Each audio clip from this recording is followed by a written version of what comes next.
دنیا بھر کے ممالک کو ہم سے شکایت ہے اور ہمیں اپنا احتساب خود کرتے ہوئے ایسے اقدامات کرنے چاہیے کہ دنیا ہماری طرف انگلیاں نہ اٹھائے. تو اسے ڈان لیکس بنا دیا گیا. ایجنسیوں کے اہلکاروں پر مشتمل JIT بنی. اندازہ کیجئے JIT بنی. ثبوت تو کسی کے خلاف کچھ نہ تھا، لیکن پروپیگنڈا مشینوں کے ہاتھوں ہمیں اور مجھے بھی غدار اور ملک دشمن ٹھہرا دیا گیا. وزیر اعظم کے احکامات کو ایک ماتحت ادارے کے اہلکار کی طرف سے کی گئی ٹویٹ میں ریجیکٹڈ یعنی مسترد کا ٹائٹل عطا کر دیا گیا. 2018 میں سینٹ کے انتخابات سے کچھ عرصہ پہلے ایک مذموم سازش کی گئی. اس مذموم سازش کے ذریعے بلوچستان کی صوبائی حکومت گرا دی گئی. اس کا اصل مقصد سینٹ کے انتخابات میں سامنے آیا. اس سازش کے کرداروں میں لیفٹیننٹ جنرل عاصم سلیم باجوہ، جو اس وقت وہاں کے کور کمانڈر تھے، سدرن کمانڈ کے کمانڈر تھے، ان کا نام بھی آتا ہے. یہ وہی جنرل عاصم سلیم باجوہ ہیں جن کے خاندان کی بے پناہ دولت اور دنیا بھر میں پھیلے ہوئے اثاثوں کی تفصیلات پوری قوم کے سامنے آ چکی ہیں. ان حقائق کو نہ صرف چھپایا گیا بلکہ مبینہ طور پر SECP کے سرکاری ریکارڈ میں رد و بدل بھی کی گئی. 15-20 سال کے عرصے میں اربوں روپے کے یہ اثاثے کہاں سے بن گئے، یہ پوچھنے کی کسی کی مجال نہیں. میڈیا پر خاموشی چھا گئی.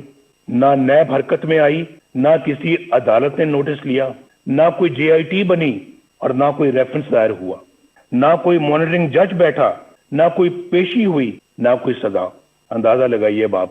احتساب کا نعرہ لگانے اور NRO نہ دینے کے بڑے بڑے دعوے کرنے والا عمران خان، انہوں نے بھی اس اثاثوں کے ذرائع پوچھنے کی ضرورت تک نہ کی، بلکہ ایک پل میں انہیں ایمانداری کا سرٹیفکیٹ جاری کر دیا گیا.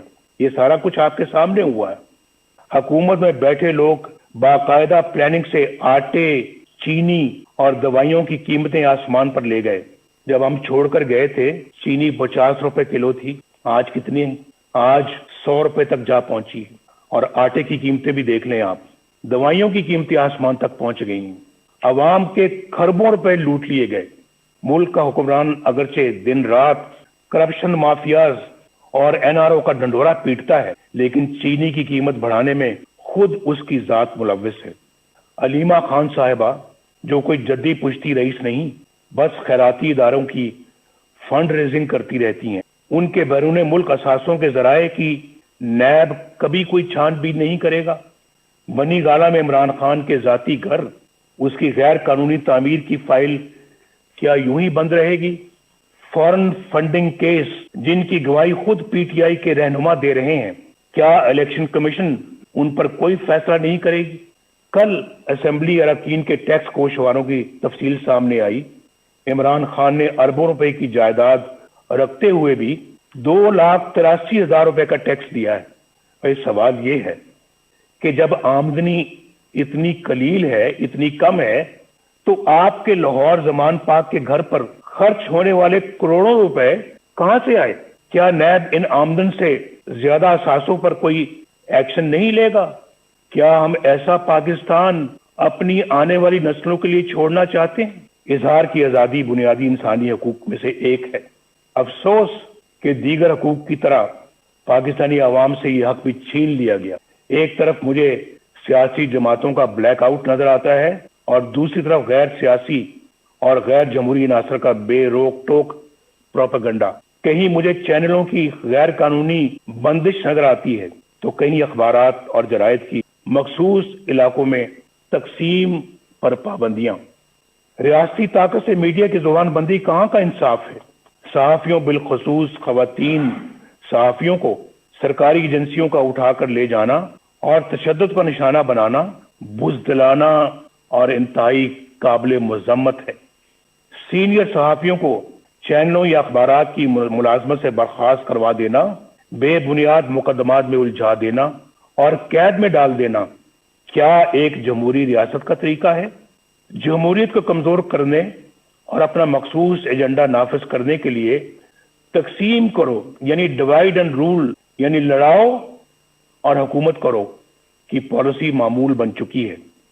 کچھ عرصہ پہلے تک یہ تقسیم سیاستدانوں تک محدود تھی، جنہیں مخصوص حلقوں کی طرف سے بلایا، ڈرایا اور دھمکایا جاتا تھا۔ یہ طریقہ سیاسی جماعتیں توڑنے اور فارورڈ بلاک بنانے یا پھر مرضی کی پارٹیاں بنانے کے لیے استعمال ہوتا رہا اور آج بھی ہوتا ہے۔ محکمہ زراعت کو تو آپ سمجھتے ہی ہیں، جو جج انصاف اور قانون کی راہ پر چلتا ہے اور دباؤ میں آنے سے انکار کرتا ہے، اسے عہدے سے ہٹانے کی سازشیں شروع ہو جاتی ہیں۔ جسٹس شوکت عزیز صدیقی اور جسٹس قاضی فائز عیسیٰ کی مثالیں ہمارے سامنے ہیں۔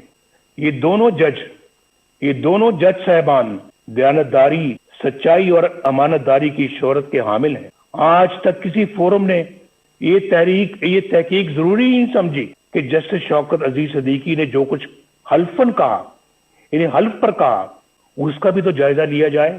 بعض امیر ججوں کے ساتھ یہاں ایسا ہی سلوک کیا جاتا ہے۔ یہاں انصاف پسند اور امانت دار نہیں بلکہ ایسے منصف تلاش کیے جاتے ہیں جو ان کے ہر جائز اور ناجائز مطالبات تسلیم کریں، ان کے جبر و استبداد اور بلیک میلنگ کے آگے سرے تسلیم خم کریں، نظریہ ضرورت بنائیں اور پروان چڑھائیں۔